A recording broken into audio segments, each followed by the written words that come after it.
다 같이 사도신경으로 우리의 신앙을 함께 고백하시겠습니다. 나는 전능하신 아버지 하나님, 천지의 창조주를 믿습니다. 나는 그의 유일하신 아들, 우리 주 예수 그리스도를 믿습니다. 그는 성령으로 잉태되어 동정녀 마리아에게서 나시고 본디오 빌라도에게 고난을 받아 십자가에 못 박혀 죽으시고 장사된 지 사흘 만에 죽은 자 가운데서 다시 살아나셨으며 하늘에 오르시어 전능하신 아버지 하나님 우편에 앉아 계시다가 거기로부터 살아있는 자와 죽은 자를 심판하러 오십니다. 나는 성령을 믿으며 거룩한 공교회와 성도의 교제와 죄를 용서받는 것과 몸의 부활과 영생을 믿습니다. 아멘. 다 같이 찬송가 446장 주 음성 외에는 함께 찬송하시겠습니다.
오늘 우리에게 주시는 하나님의 말씀은 신약성경 누가복음 7장 36절에서 39절까지의 말씀, 그리고 50절 말씀입니다. 누가복음 7장 36절에서 39절의 말씀, 그리고 50절의 말씀을 제가 받들어 봉독하겠습니다. 한 바리새인이 예수께 자기와 함께 잡수시기를 청하니 이에 바리새인의 집에 들어가 앉으셨을 때에 그 동네에 죄를 지은 한 여자가 있어 예수께서 바리새인의 집에 앉아 계심을 알고 향유 담은 옥합을 가지고 와서 예수의 뒤로 그 발 곁에 서서 울며 눈물로 그 발을 적시고 자기 머리털로 닦고 그 발에 입 맞추고 향유를 부으니 예수를 청한 바리새인이 그것을 보고 마음에 이르되 이 사람이 만일 선지자라면 자기를 만지는 이 여자가 누구며 어떠한 자 곧 죄인인 줄을 알았으리라 하거늘.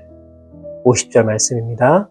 예수께서 여자에게 이르시되 내 믿음이 너를 구원하였으니 평안히 가라 하시니라. 아멘. 오늘 읽은 이 본문에는 예수님께서 시몬이라고 하는 바리새인의 집에 가서 식사를 하실 때에 어떤 여인이 예수님을 찾아오는 장면이 기록되어 있습니다. 예수님께서 가시는 곳곳마다 언제나 많은 사람들이 몰려들었고 또 계속해서 예수님을 따라다녔기 때문에 누군가 예수님을 찾아왔다는 것은 매우 평범한 일이라고 생각할 수도 있습니다. 그런데 당시 시대적인 상황을 고려해 본다면 오늘 본문에 기록된 사건은 결코 평범할 수 없는 사건이었음을 짐작해 보게 됩니다. 오늘 본문 37절에는 그 동네에 죄를 지은 한 여자가 있어 라고 기록되어 있습니다. 그 동네는 아마도 예수님의 주 사역지였던 가버나움이었을 것입니다. 그런데 중요한 것은 장소가 아니라 예수님을 찾아온 여인의 신분입니다. 오늘 본문은 분명하게 이 여인을 향해 죄인이라고 규정하고 있습니다. 그런데 죄를 지은 한 여인이 아무런 초청을 받지도 아니하고 남의 집에 들어왔다는 것, 더구나 종교적으로 매우 엄격하고 까다롭기로 소문이 난 바리새인의 집에 찾아왔다는 것이 과연 쉬운 일이었을까요? 결코 쉽지 않았을 것입니다. 어쩌면 돌에 맞아 죽을 각오를 하고 바리새인의 집에 들어갔을지도 모르겠습니다. 그런데 이 여인은 그냥 예수님 앞에 온 것이 아니었습니다. 향유를 담은 옥합을 가지고 와서 예수님의 발에 부어드렸습니다. 다시 말해 이 여인은 예수님을 향한 마음과 사랑을 표현하기 위하여서 자신의 처지와 신분도 잊어버리고 세상의 모든 멸시와 수모도 개의치 아니하고 예수님께 나왔던 것입니다. 그리고 그 결과 이 여인은 예수님께 내 죄가 사하여졌다는 용서의 말씀과 내 믿음이 너를 구원하였다는 놀라운 축복의 말씀을 듣게 되었습니다. 사랑하는 여러분, 오늘 예수님 앞에 나온 이 여인의 모습은 우리에게 많은 도전을 주고 있습니다. 적어도 우리가 그리스도인답게 살아가기 위해서는 더 나아가서 하나님께서 주시는 축복과 은혜를 입으며 살아가기 위해서는 세상을 두려워하지 않는 용기가 있어야 합니다. 적어도 우리가 주님께 칭찬받는 삶을 살아가기 위해서는 이 여인과 같은 담대함이 있어야 합니다. 주님을 만나기 위해서라면, 주님 말씀을 듣기 위해서라면 세상의 멸시와 고통도 이겨낼 수 있는 마음이 있어야 합니다. 어떤 성도들은 세상의 눈치를 보느라 자신이 그리스도임을 드러내지 않으려 합니다. 교회에서는 누구보다도 열심을 다해 신앙생활을 하는데 세상에 나가서는 자신이 교회에 다니고 있다는 사실을 굳이 드러내지 않으려 하는 사람들도 있습니다. 그런데 이러한 성도는 결코 하나님의 은혜를 받아 누릴 수 없음을 기억해야만 합니다. 요한복음 9장을 보시면 예수님께서 날 때부터 앞을 보지 못하던 한 시각장애인을 고쳐주시는 장면이 나옵니다. 그런데 이 소식을 들은 바리새인들이 예수님께서 안식일에 고쳐주신 것을 알고 이 일을 시각장애인의 부모를 불러 추궁하게 됩니다. 그러자 이 부모가 무엇이라고 대답하였을까요? 자신의 자녀가 어떻게 해서 보는지, 누가 눈을 뜨게 하였는지 알지 못한다고 말합니다. 그런데 이렇게 말한 이유가 무엇이었을까요? 요한복음 9장 22절은 이렇게 기록하고 있습니다.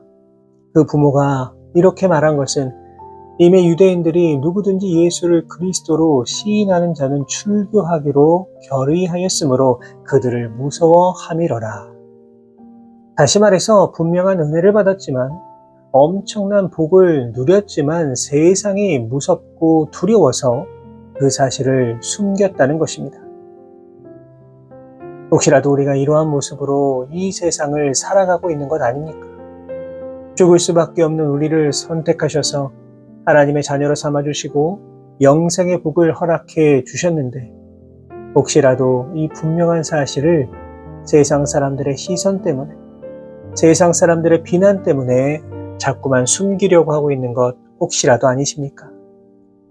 바라기는 오늘 본문에 나오는 여인처럼 오직 주님만 바라보며 나아가는 삶 되시기를 바랍니다. 그리하여서 주님께서 부어주시는 놀라운 은혜를 더욱 깊이 경험하며 나아가실 수 있는 우리 모든 성도 여러분 되시기를 주님의 이름으로 부탁을 드립니다. 계속해서 39절의 말씀입니다. 예수를 청한 바리새인이 그것을 보고 마음에 이르되 이 사람이 만일 선지자라면 자기를 만지는 이 여자가 누구며 어떠한 자 곧 죄인인 줄을 알았으리라 하거늘. 역시나 바리새인 시몬은 이 여인의 모습을 보고 마음이 불편했습니다. 시몬 역시 이 여인을 죄인이라 단정하고 있는 겁니다. 그러나 예수님은 그렇지 않으셨습니다. 이 여인을 향하여 오히려 칭찬과 용서를 해 주셨습니다. 그렇다면 이 차이는 과연 어디에서 온 것일까요? 바리새인은 이 여인의 과거만 바라보고 있었습니다. 이 여인이 과거에 어떤 일을 했으며 어떤 죄를 저질렀으며 어떤 신분의 사람이었는가 그것만을 바라보고 있었습니다. 오히려 지금 현재 이 여인이 예수님 앞에 나와서 그에게 눈물을 흘리고 있는 모습, 정성을 다해서 예수님 발에 향유를 붓고 있는 이 모습은 전혀 바라보지 못했습니다. 물론 예수님도 분명하게 이 여인의 과거에 대해 알고 계셨을 것입니다. 사마리아 여인과의 대화에서 알 수 있듯이 예수님은 인간의 모든 과거를 알고 계십니다. 그러나 더 중요한 것은 바로 현재의 모습입니다. 오늘 본문에 나오는 이 여인이 죄사함의 복을 받은 이유가 무엇입니까? 예수님께서 회개의 눈물을 흘리고 있는 현재의 모습을 더 주목하여 바라보셨기 때문입니다. 이 사실은 너무나도 중요합니다. 왜냐하면 우리 주님은 현재 우리가 어떤 마음과 자세로 주님 앞에 나오고 있는가를 더 중요하게 바라보고 계시기 때문입니다. 어떤 분들은 현재보다 과거에 더욱 집착하여서 우월감에 빠지거나 혹은 죄책감에 사로잡혀서 헤어나오지 못하는 경우도 있습니다. 그런데 정말로 중요한 것은 오늘을 살아가는 우리의 모습입니다. 주님을 향한 현재의 내 모습이 더욱더 중요합니다. 이 시간 오늘 내가 어떤 모습으로 주님 앞에 서 있는가 깊이 돌아보시기를 바랍니다. 언제나 회개와 겸손한 마음으로 주님을 향한 진정한 사랑의 마음으로 그렇게 주님 앞에 나아가실 수 있는 우리 모든 성도 여러분들 다 되시기를 주님의 이름으로 부탁을 드립니다. 마지막으로 본문 50절의 말씀입니다. 예수께서 여자에게 이르시되 내 믿음이 너를 구원하였으니 평안히 가라 하시니라. 아멘. 어찌 보면 오늘 본문의 하이라이트와 같은 말씀이라고 할 수 있습니다. 세상에서 죄인이라고 손가락질 받던 이 여인이 죽을 각오를 하고 예수님 앞에 나와 회개의 눈물을 흘렸을 때에 이 여인은 구원을 선물로 받게 되었습니다. 그렇다면 구원의 가장 중요한 조건이 무엇입니까? 그것은 바로 믿음입니다. 유대인의 기준으로 본다면 이 여인은 결코 구원을 받을 수 없는 존재입니다. 하지만 이 여인이 예수님을 믿고 회개하였을 때에 분명한 구원을 선포하셨습니다. 무엇을 의미하는 것일까요? 구원은 유대인이라는 혈통으로 혹은 율법을 지켜야 한다는 전통으로 얻을 수 있는 것이 아니라는 것입니다. 구원은 오직 믿음으로 주어지는 것입니다. 믿는 자에게 차별 없이 주어지는 것이 바로 구원의 선물입니다. 이 시간 하나님과 독생자 예수 그리스도를 믿는 우리를 향해 내 믿음이 너를 구원하였다 말씀하시는 주님의 음성을 마음에 새기시기를 바랍니다. 한평생 죄인의 모습으로 살았던 이 여인은 믿음으로 예수님 앞에 나와 회개함으로 구원함을 받게 되었습니다. 바라기는 과거가 아닌 현재 내 모습이 주님 앞에 온전히 엎드릴 수 있는 그러한 믿음이 되실 수 있기를 바랍니다.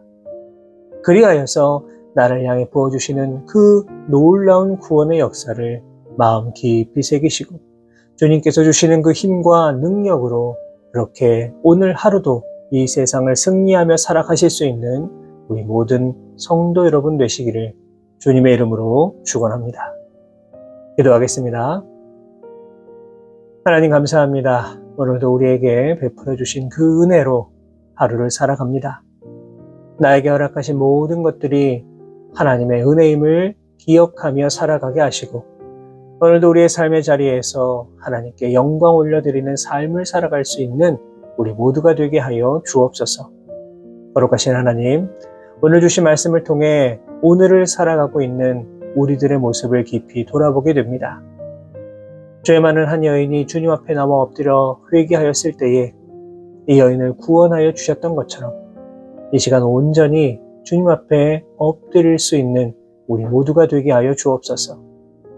우리 주님은 과거의 모습이 아닌 현재의 나의 모습을 더 귀하게 여겨주심을 기억하게 하시고 오늘 우리가 어떤 모습과 어떤 마음과 자세로 주님 앞에 서 있는가 깊이 돌아볼 수 있도록 인도하여 주옵소서.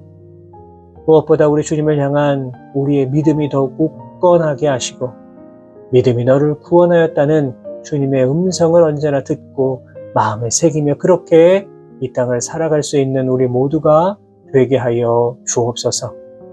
오늘 하루도 우리와 온전히 동행하여 주실 것을 믿사오며 거룩하신 예수 그리스도의 이름으로 기도하옵나이다.